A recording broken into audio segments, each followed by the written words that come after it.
Hello guys, welcome to the law prep judiciary. आज से हम एक सीरीज स्टार्ट कर रहे हैं। लॉ प्रेप जुडिशरी हमारी पूरी टीम एक सीरीज स्टार्ट कर रही है जिसमें हम आपको सारे माइनर एक्ट्स के वो एरिया बताएंगे जहां से फॉर श्योर क्वेश्चन बनता ही है आपका आरजेएस में, और वो भी इन शॉर्ट कि क्वेश्चन कहां से कौन से एरिया में से बनता है। तो चलिए फटाफट से बिना टाइम वेस्ट किए हम हमारे वीडियो को स्टार्ट करते हैं। तो आज के इस वीडियो में मैंने डील किया है जुवेनाइल जस्टिस का चैप्टर 4 जो है आपके प्रोसीजर के बारे में बात करता है। जेजे बोर्ड के जुवेनाइल जस्टिस बोर्ड के प्रोसीजर के बारे में बात करता है। ठीक है, तो वहां पे क्या है ना, बहुत सारे लेंदी सेक्शंस है। तो बच्चों को ये कंफ्यूजन होती है कि इतना लेंदी सेक्शन है, हमको क्या पढ़ना है, क्या चीज छोड़नी है। तो इस वीडियो में मैंने चैप्टर 4 के कुछ सेक्शन शॉर्ट फॉर्म में लेके आई हूं, मैं पॉइंट वाइज लेके आई हूं, ताकि आपको ये समझ में आए कि हमको कहां से कितनी चीज को पढ़नी है और कौन सी ऐसी चीज है जिसको हमको एग्जाम पॉइंट ऑफ व्यू से याद करना है। यहां से आपका प्रिलिमिनरी में आरजेएस के प्री एग्जाम में आपका डेफिनेटली क्वेश्चन बनता ही बनता है। ठीक है, तो हम स्टार्ट करते हैं। सबसे पहली हमारी बात है सेक्शन 14। सेक्शन 14 बात करता है जुवेनाइल जस्टिस बोर्ड की इंक्वायरी के बारे में। इंक्वायरी क्या होगी? जुवेनाइल जस्टिस बोर्ड का जो इंक्वायरी है वो क्या रहने वाली है, किसके रिगार्डिंग रहेगी? Child in conflict with law के रिगार्डिंग रहेगी। ठीक है, और बोर्ड कैसे इंक्वायरी करेगा और बोर्ड क्या ऑर्डर पास कर सकता है, ये तीन बातें कही है हमको सेक्शन 14 में कि इंक्वायरी कौन करेगा, बोर्ड करेगा, क्या ऑर्डर्स पास कर सकता है और वो किस तरीके से इंक्वायरी करेगा, टाइमलाइन क्या रहेगी उसकी। यहां से हमारा क्वेश्चन बनता है, इंपॉर्टेंट एरिया है। टाइमलाइन रहेगी कि सारी इंक्वायरी है वो कितने टाइम में कंप्लीट होनी चाहिए, विद इन 4 मंथ्स। 4 मंथ्स में हमको सारी इंक्वायरीज को कंप्लीट करना है, लेकिन बोर्ड चाहे तो 2 महीने हैं जो एक्सटेंड कर सकती है। ठीक है, रीजन रिकॉर्ड करना पड़ेगा और 2 महीने उस इंक्वायरी को एक्सटेंड किया जा सकता है।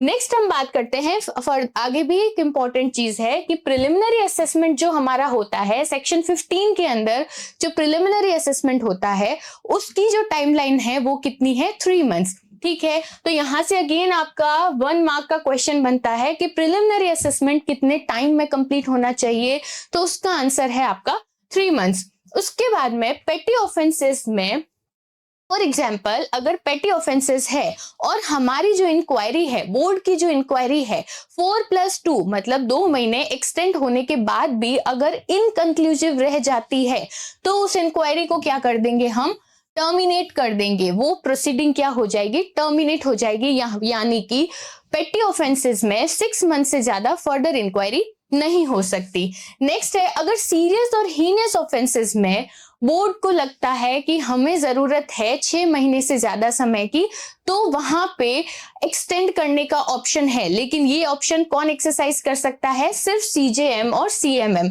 Chief judicial magistrate and chief metropolitan magistrate जो है वो इस टाइम को फर्दर एक्सटेंड कर सकते हैं।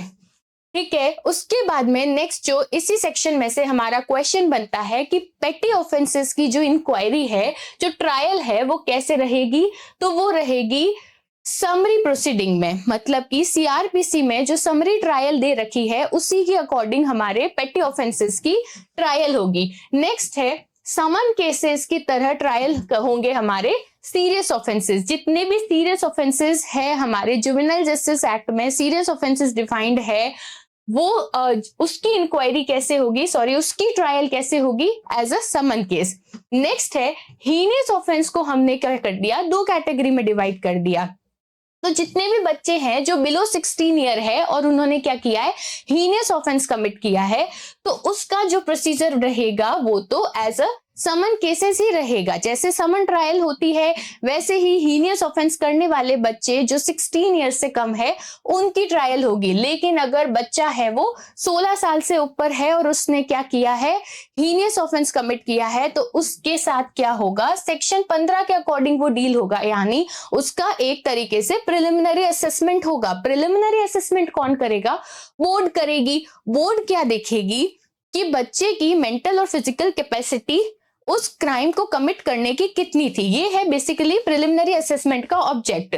ठीक है, बोर्ड कंडक्ट करता है किन ऑफेंसेस में, हीनियस ऑफेंसेस में, और किन बच्चों के रिस्पेक्ट में जो 16 इयर्स से ऊपर है। 3 बातें हैं जो यहाँ पे क्वेश्चन बनती है। ठीक है, उसके बारे में हमने डिस्कस कर लिया कि क्या है चाइल्ड कंप्लीटिंग और about the age of 16 year, जिसने क्या किया है, हीनियस ऑफेंस कमिट किया है।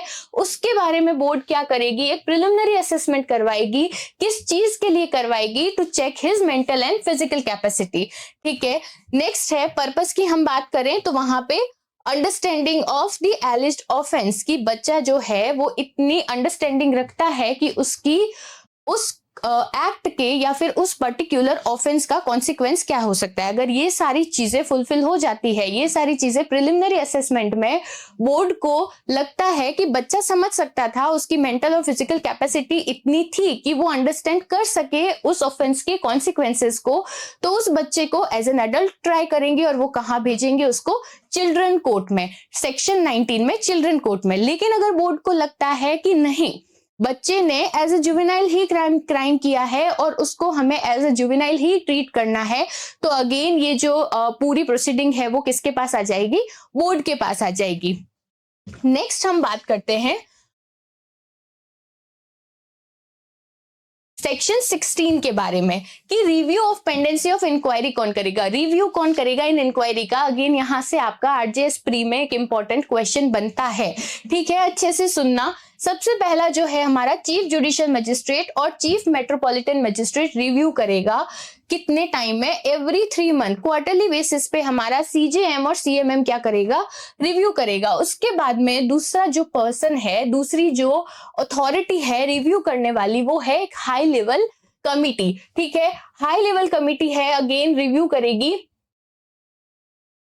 करेगी in every 6 month. Every 6 month में आपकी हाई लेवल कमिटी रिव्यू करेगी। अब हाई लेवल कमिटी के मेंबर कौन कौन होंगे, तो 3 मेंबर होंगे। हमेशा याद रखना है एग्जाम के पॉइंट ऑफ व्यू से हमारे पास 3 मेंबर होंगे इन हाई लेवल कमिटी। कौन कौन है, एग्जीक्यूटिव चेयरपर्सन है हमारा, secretary responsible for implementation of the act in the state है, और थर्ड है मेंबर हमारा रिप्रेजेंटेटिव ऑफ एनजीओ। उसको कौन नॉमिनेट करेगा, वो उसको नॉमिनेट करेगा हमारा चेयरपर्सन। तो कितने मेंबर हो गए, 3 मेंबर हो गए हाई लेवल कमिटी में, और हाई लेवल कमिटी कितने टाइम में रिव्यू करेगी, 6 मंथ्स में। उसके बाद में एक जो अगेन इंपॉर्टेंट चीज है आपके पास, वो है कि बोर्ड जो है वो खुद से भी इंफॉर्मेशन को प्रोवाइड कर सकता है। किसको करेगा, जुडिशियल मजिस्ट्रेट को करेगा, आपके चीफ जुडिशियल मजिस्ट्रेट को करेगा, सीएमएम को करेगा। उसके बाद अगर एक और इंपॉर्टेंट एरिया के बारे में हम डिस्कस करें, तो हमने पहली बात कर ली कि बोर्ड जो है उसकी जो इंक्वायरी है उसका रिव्यू कौन करेगा, हमारा सीजीएम सीएमएम करेगा इन एवरी 3 मंथ। उसके अलावा एक हाई लेवल कमिटी करेगी इन एवरी 6 मंथ।